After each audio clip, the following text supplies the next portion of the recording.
मुंबई महापालिका अर्थसंकल्प पर्यावरण प्रदूषण बेस्टसाठी ठोस उपाययोजना करणार आहे। 2025 ते 2026 चा अर्थसंकल्प हा 3 फेब्रुवारीला सादर होणार आहे। अर्थसंकल्पात प्रदूषण रोखण्यासाठी तसंच बेस्टसाठी ठोस उपाययोजनांसाठी भरीव तरतूद केली जाण्याची शक्यता आहे। केंद्र सरकारने नुकताच 8व्या वेतन आयोगावर शिक्कामोर्तब केलाय, त्यामुळे तमाम सरकारी कर्मचाऱ्यांना 8व्या वेतन आयोगाचे वेध लागलेत। तसंच पेन्शन आणि पगारात 15 ते 30% वाढ होण्याची ही अपेक्षा कर्मचाऱ्यांनी व्यक्त केली आहे। अकोल्यातील जिल्हाधिकारी कार्यालयासमोर जागर आंदोलन करण्यात आलं। शेतमाल हमीभाव कायदा लागू करा तसंच सरसकट कर्जमुक्ती करण्याच्या मागणीसाठी शेतकरी जागर मंचाने हे आंदोलन पुकारलं। तसंच सरकारची झोप उडावी यासाठी शेतकऱ्यांनी रात्रभर भोजन म्हणत आंदोलन केलं।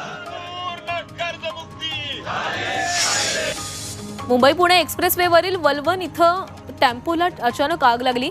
दुर्घटनेमध्ये टेम्पो हा जळून खाक झालेला आहे। IRB आणि लोणावळा अग्निशमन दलानं आगीवर नियंत्रण मिळवलंय। दुर्घटनेत कुठलीही जीवितहानी झालेली नाहीये, पण टेम्पोला आग कशामुळे लागली याचं कारण अद्यापही अस्पष्ट आहे।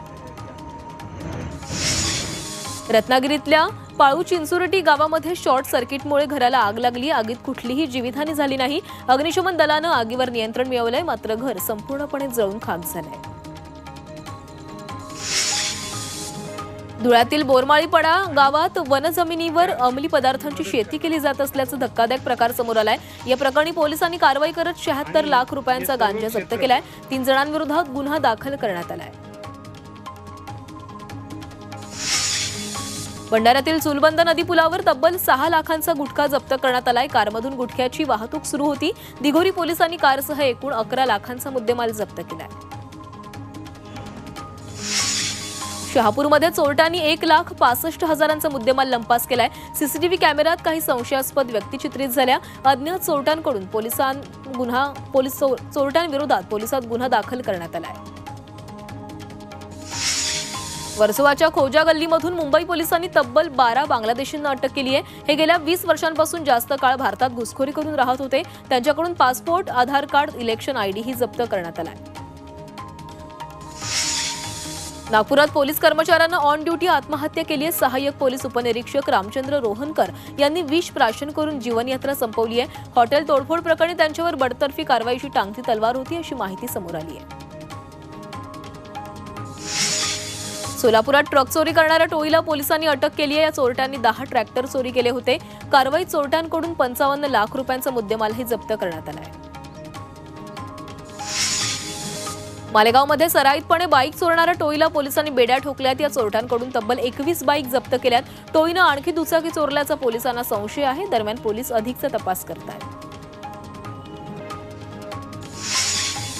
जळगावातल्या सराफ दुकानात एका महिलेने दागिन्यांची चोरी केली आहे। सीसीटीव्ही कॅमेऱ्यामध्ये ही संपूर्ण घटना चित्रित झाली। दागिने खरेदीच्या बहाण्यानं बुरखा घातलेली महिला दुकानात शिरली। दुकानदाराची नजर चुकवून तिने दागिने लंपास केले। नाशिकच्या मालेगावात चोरीच्या घटनांमध्ये वाढ झालेली आहे। शेतशिवारात चोरटे धुमाकूळ घालतायत, त्यामुळे पोलिसांनी रात्रीच्या वेळी गस्त वाढवून चोरट्यांचा बंदोबस्त करावा अशी मागणी नागरिकांनी केली।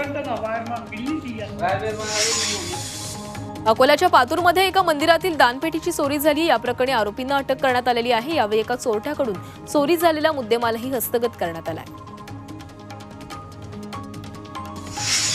हिंगोलीतील वसमतमध्ये जिल्हा परिषद मैदानावर 20 वर्षीय विद्यार्थ्यावर चाकू हल्ला करण्यात आला। या हल्ल्यामुळे विद्यार्थी गंभीर जखमी झाला। या प्रकरणातील एक आरोपीवर गुन्हाही दाखल झालाय। भंडाऱ्यातील तुमसरमध्ये ट्रकचा अपघात झालाय। चालकाला अंदाज न आल्यानं ट्रक रस्त्याच्या खाली उतरून झाडावर कोसळला। गावकऱ्यांनी घटनास्थळी धाव घेत चालकाला ट्रकमधून बाहेर काढले। चालकाला ग्रामीण रुग्णालयात दाखल करण्यात आलं असून दुर्घटनेत जीवितहानी झाली नसली तरी ट्रकचं मोठं नुकसान झालंय। सोलापूरमधील मोहोळ मंद्रुप राष्ट्रीय महामार्गावर ट्रकमधून 66 लाखांचा गुटखा जप्त करण्यात आला। सोलापूर अन्न आणि औषध प्रशासनाने ही कारवाई केली आहे। ट्रक चालकासह 4 जणांवर पोलिसात गुन्हा दाखल करण्यात आला आहे।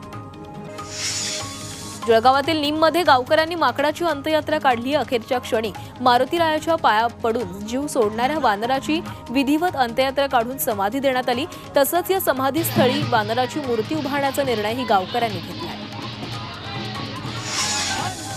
भंडाऱ्यात वाघानं एका महिलेवर हल्ला केल्याची घटना घडलेली आहे। या हल्ल्यामुळे महिलेचा मृत्यू झालाय, त्यामुळे परिसरात भीतीचं वातावरण पसरलेलं आहे। त्यासाठी त्याला वाघाला जेरबंद करावा अशी मागणी नागरिक करत आहेत।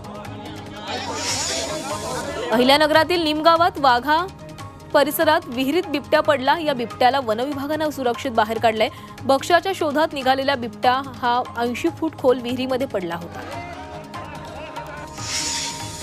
टीम इंडियाचा फलंदाज तिलक वर्मानं आयसीसी टी20 क्रमवारीमध्ये मोठी झेप घेतली आहे। आयसीसीनं जाहीर केलेल्या क्रमवारीत तिलक वर्मानं दुसऱ्या स्थानी झेप घेतली। वर्मानं पहिल्यांदाच हे स्थान पटकावलंय।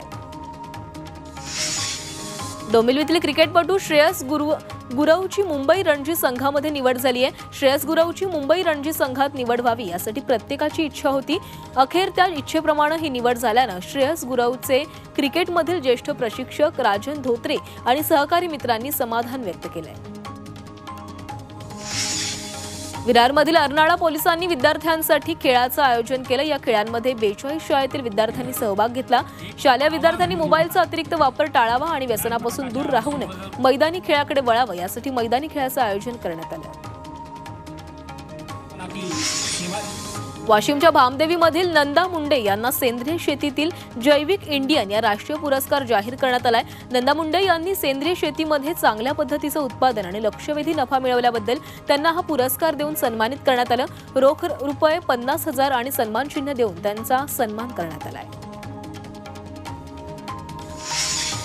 नवी दिल्लीतील महाराष्ट्र सदनात येणाऱ्या नागरिकांची गैरसोय होतीये। प्रशासनाच्या ढिसाळ कारभारामुळे महाराष्ट्र सदनात सोयी सुविधांचा दर्जा खालावत चाललाय। 2013 नंतर कोणतीही सुधारणा न केल्यानं आता वारंवार तक्रारी येऊ लागल्या। 8 दिवसांसाठी अंतराळात गेलेल्या सुनीता विल्यम्स गेल्या 7 महिन्यांपासून अडकून पडल्यात। अंतराळ स्थानकातून सुनीता विल्यम्स आपले अनुभव नेहमी शेअर करतात। गेल्या कित्येक महिन्यांपासून मी चालले नाही, बसले नाही, त्यामुळे आता मला चालायचं कसं हे आठवत नसल्याचं त्यांनी सांगितलंय। डोनाल्ड ट्रम्प यांनी अमेरिकेतील सरकारमधील कर्मचारी कमी करण्याचा निर्णय घेतलाय। त्यांनी कर्मचाऱ्यांना स्वइच्छेनं नोकरी सोडा किंवा नोकरीवरून काढून टाकण्याचा पर्याय दिलाय। त्या बदल्यात कर्मचाऱ्यांना 8 महिन्यांचा पगार दिला जाणार आहे। अंबरनाथमध्ये कचऱ्याचे ढीग साचले, त्यामुळे शहरात घाणीचं साम्राज्य पसरलंय। मात्र पालिका इलेक्ट्रिक गाड्यांचा आग्रह धरून बसल्यानं नागरिकांना या दुर्गंधीचा त्रास सहन करावा लागतोय। रायगडमधील आदिवासी वाडीच्या पुनर्वसनाचा पेच निर्माण झालाय। प्रकल्पाच्या माती बंधाऱ्याच्या जागी ही 76 आदिवासी कुटुंब राहतात। मात्र घराची जागा एकाही कुटुंबाच्या नावावर नसल्यानं या कुटुंबाचं पुनर्वसन करण्यात तांत्रिक अडचणी येत आहेत। मुंबई महानगरपालिकेच्या रुग्णालयांमध्ये औषध पुरवठा करणाऱ्या कंत्राटदारांची 120 कोटींची बिले थकली आहेत। त्यामुळे या कंत्राटदारांनी पालिकेच्या रुग्णालयांचा औषध पुरवठा थांबवण्याचा निर्णय घेतलाय। दरम्यान 15 फेब्रुवारीपर्यंत पैसे देण्याचं आश्वासन पालिकेकडून देण्यात आलंय। सोलापुरात रस्त्यावर थुंकणाऱ्या नागरिकांविरोधात महापालिका ॲक्शन मोडवर आलेली आहे। मावा विक्री करणारे आणि खाणाऱ्यांविरोधात महानगरपालिका आक्रमक झाली आहे। रस्त्यावर भिंतींवर थुंकणाऱ्यांविरोधात कडक कारवाई केली जाते। विवाहबाह्य संबंधांतून जन्माला आलेल्या मुलाचे वडील कोण याबाबत सर्वोच्च न्यायालयानं ऐतिहासिक निर्णय दिलाय। पत्नीच्या अवैध संबंधातून जन्माला आलेलं मूल हे कायदेशीररित्या तिच्या पतीचंच असेल असा निर्वाळा कोर्टानं दिलाय। केरळमधील एका खटल्यासंदर्भात न्यायालयानं हा महत्त्वाचा निकाल दिलाय। मावळमध्ये राष्ट्रवादीतील 8 कार्यकर्त्यांवर निलंबनाची कारवाई करण्यात आलेली आहे। विधानसभा निवडणुकीत आमदार सुनील शेळकेंच्या विरोधात प्रचार केल्यानं 8 जणांना निलंबित करण्यात आले। तसंच पुणे जिल्हा परिषदेचे माजी सभापती आणि पुणे जिल्हा राष्ट्रवादी युवक काँग्रेस अध्यक्षावर ही निलंबनाची कारवाई झाली आहे। पुण्यातील तळेगाव नगर परिषदेकडून माझी वसुंधरा अभियानांतर्गत आपत्ती व्यवस्थापन प्रशिक्षण देण्यात आलं। मुख्याधिकारी विजयकुमार सरनाईक यांच्या मार्गदर्शनाखाली आपत्ती व्यवस्थापन प्रशिक्षण आयोजित केलं होतं। या प्रशिक्षणामध्ये पाणी आपत्ती बचाव व्यवस्थापनाचे धडे देण्यात आले।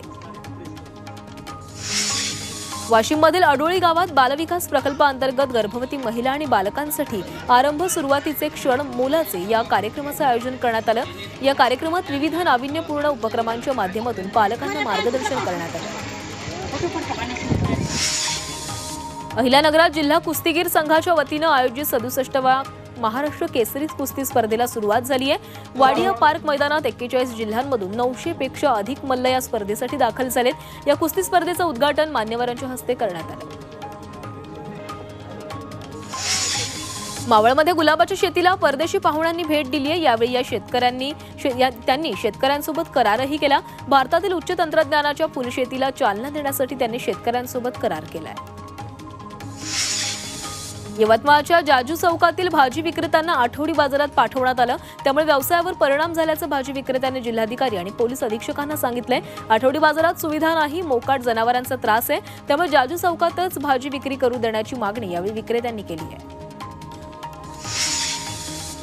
देशात हरभऱ्याचा पेरा वाढलाय, त्यामुळे यंदा चांगलं उत्पादन येण्याची अपेक्षा आहे। त्यातच सरकारनं आयात खुली केलेली आहे, त्यामुळे बाजारात नव्या हरभऱ्याची आवक झाल्यानंतर हमीभाव मिळण्याबाबत साशंकता आहे। दरम्यान आवक कमी झाल्यानंतर भाव वाढण्याचा अंदाज आहे।